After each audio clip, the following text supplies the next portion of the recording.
Ayan po sa episode na ito, ano po? Ito po ang pandalawang yugto ng ating taniman. Ano ba yun? Ano, parang oh, pandalawang ano po? Pandalawang yugto nga, yung pang dalawang pandagdag na. Opo, yan. Ito po yung ating mga taniman ay tayo bababa na.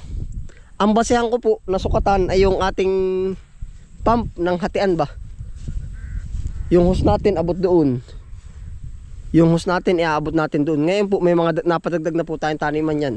Hanggang na po sa labak.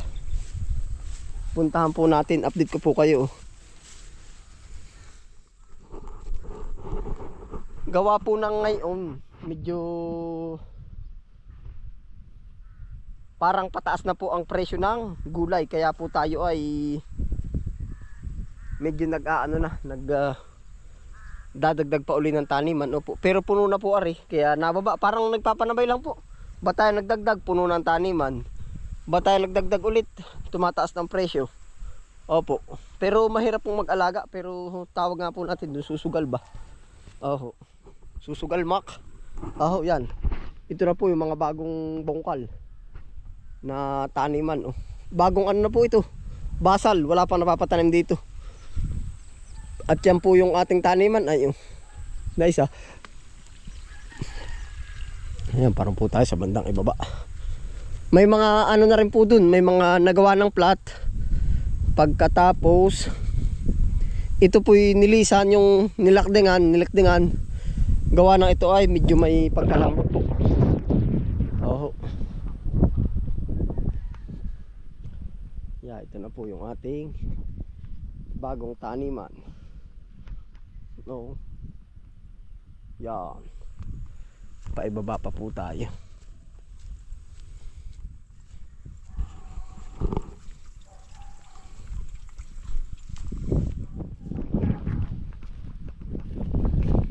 Yan, ito po ang pwede nang gawain ba. Oh. Yan, ito na po. Bagong bukas na uli. Oh. Bagong bukas na uli.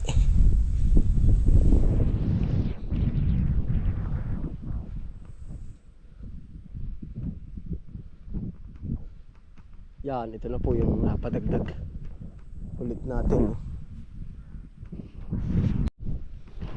Yan, ito po.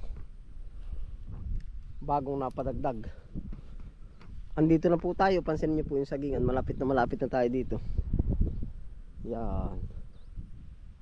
Ito na po ang kaganapan. Oh. Dagdag po uli ng panibago.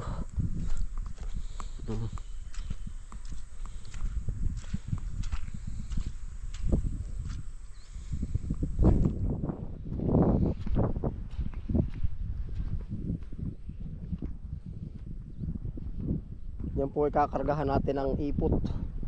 Dadami-damihan po ang karga.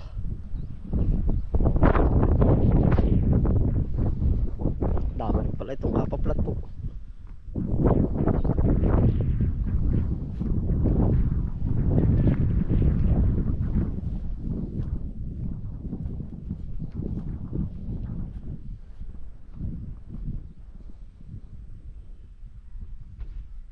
Ito po ang panimula. May mga guhit na po ito. Yan oh. Sagad na po tayo din. Ating pating kukuhain na ng ating picture.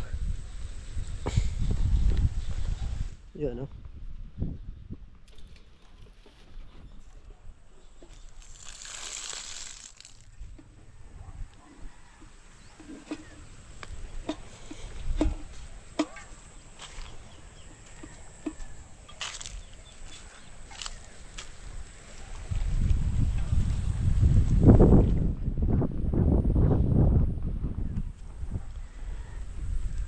Ari po nung nakaraan yung ate ginagayak. Undecided pa, pero ito po ngayon. Ang itatanim na dito ay yung ano, singkang. Oh, marami po tayong pangkakat na singkang.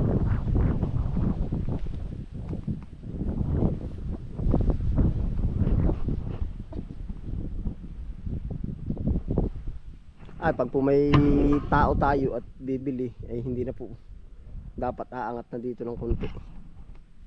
Hindi na po natin madidinig dito.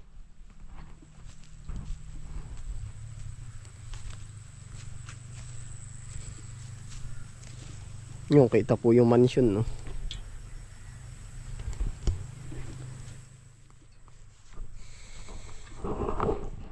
Kahit pa paano po yung mga yung ibang kinita po natin, tapos dinagdagan pa rin natin ang pamuhunan, ano po, parang nagpupundar po tayo ng taniman. Oh, ang ang paggagawa po ng mga plat, para ka rin nang gagawa po ba ng para kang, kung sa nag-alaga ka ng baboy, para kang nagagawa rin ng kulungan ng baboy. Opo, wala ka munang kikitain sa una, baka sa huli ganun din. hindi ko sa una po bibitaw ka muna ng puhunan. Kamukha po nito, wala naman tayong haharbisin dito. Kumbaga wala mo nang kikitain. Ibig ko sabihin po ba ay ganun, kung gagawa tayong kulungan ng baboy, hindi naman agad sa madaling paliwanag po. Yan, kaya po yung iba na hinarvest natin, gusto ko makapagpundo tayo muna ng mga taniman. Opo, balam din pong mag-prepare ay kung ating iisipin. Yun, tigas.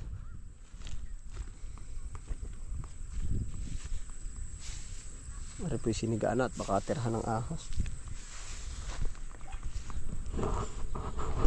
Yung kamuti natin para nasa bagasuhan, no?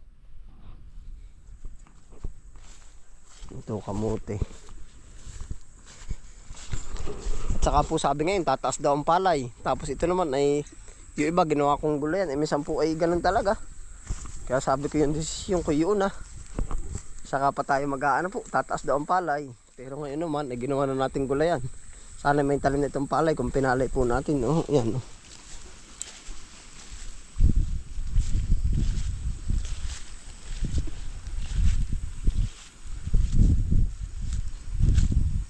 Yan.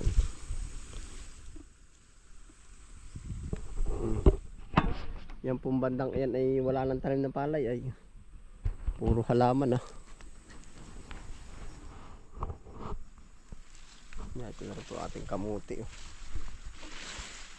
Ang kapal.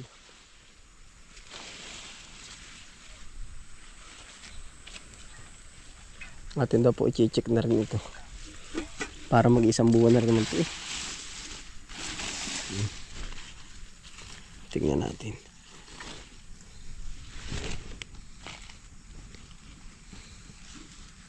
Nataba na. Aba, meron na agad. Ang bilis. Yan. Kita niyo po, gadaliri agad. Ang bilis. Isang buwan, hindi ko na po tanda ay. Parang isang buwan na. Yung ganito matibay sa ganitong parang baga-bagas. Yung ganito mabato-bato, yung parang bato-bato na ang pagkaano.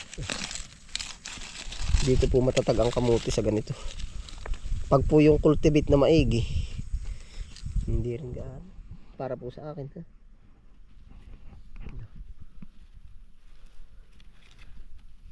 tingin agad ay.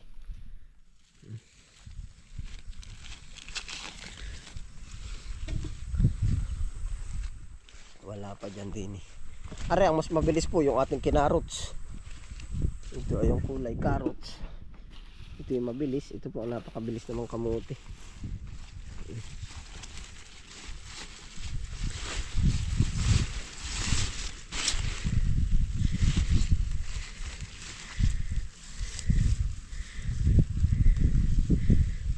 Nalaka na kasi sigarilyo na agad. Dami pati nilalaman agad niya. Yun, langkay-langkay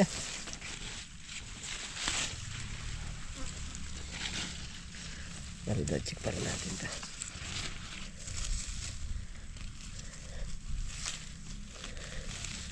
Tempot ang ganda pag yung ganitong malalaki ang tipak.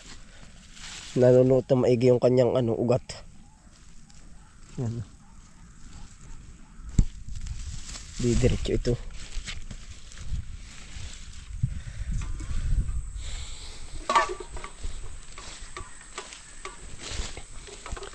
Tatlong variety po ari. Ari ay yung kinarots, puti ang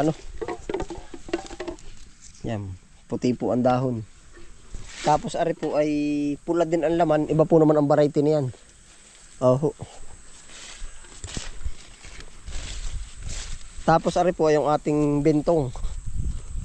Yan.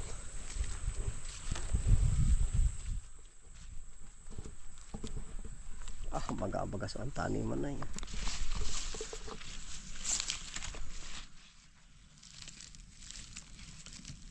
Yan. Laban ito sa tag-araw. Diretso na po ito. Minsan po sa kamuti kung alin yung para bang na sa siya yung matatatag. Mukat na alaman na nga yun. Laman na po.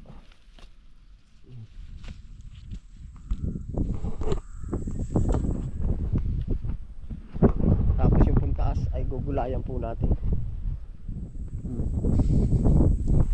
Yan, may mga kanalan dito.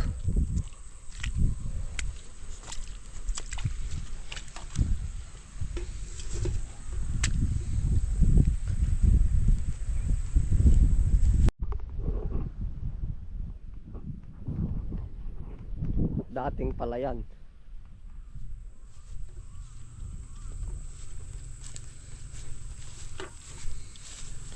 Magsasalubong na po din sa kangkungan.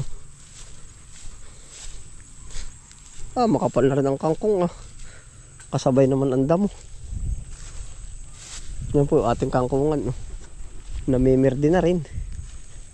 Pinatabaan po natin nung nakaraan.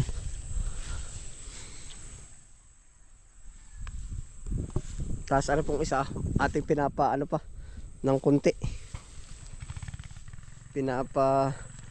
Anong tawag dyan? Pinapa pa po yung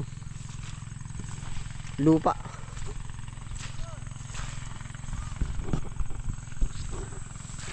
Yan, ito lang po ating kangkungan. May mga damo po pero lamang po naman ang kangkong. Katataba pati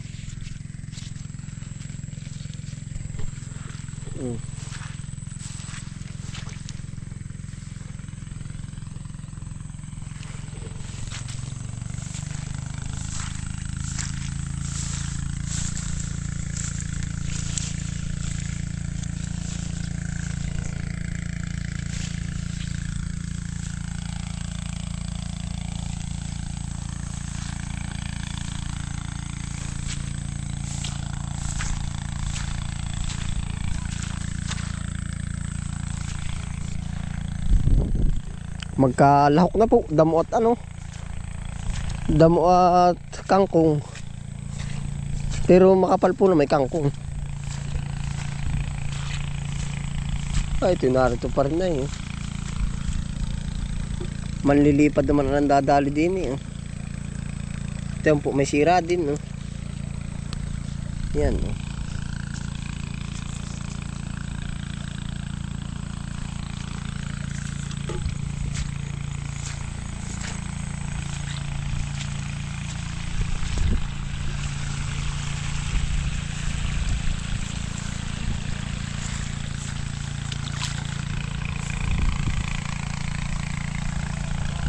Yan na po ang ganap sa ating kangkungan. Ilang pinitak na rin po. Pagka nalinis ng malinis. Ngayon po naman habang kami po harvest tanim na. Opo, kaya paikot-ikot na lang kami dito. May papalaki sa kabilang dulo, nag-harvest dito sa kabilang dulo. Opo. Yan po ang nagiging ganap. Ayun po, salamat po sa inyong pagsama. Ingat po lahat. Happy lang po. Bye.